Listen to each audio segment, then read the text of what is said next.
துவா கேட்டா ஸல்லல்லாஹு அலைஹி வஸல்லம் சொன்னாங்க 3 வகையில் அவனுக்கு பதில் கொடுக்கப்படும். ஒன்று, அல்லாஹ் கேட்டதை உடனே கொடுத்துருவான், உடனே அவசரமா கொடுத்துருவான்.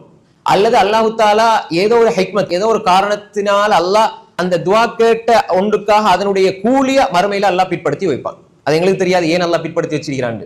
சில பொழுது உலகத்துல தந்தா சாதாரணமா அது முடிஞ்சு போயிடும். மறுமையில அல்லாஹ் பிற்படுத்தி வைக்கிறதுல பெரிய ஹைர்கள் அல்லாஹ் வச்சிருப்பான். இரண்டாவது.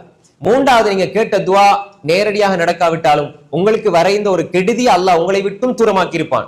இந்த துவாட பரக்கத்தால, இந்த துவாட காரணத்தால உங்களுக்கு வர இருந்த கெடுதி அல்லாஹ் நீக்கிருப்பான். நமக்கு தெரியாம கூட இருக்கலாம். அப்ப எனவே அல்லாஹ் இந்த 3 வகையில் துவாவை அல்லாஹ் நிச்சயமா ஏற்றுக்கொள்வான். துவாக்கள் ஒரு பொழுதும் வீணாகாது.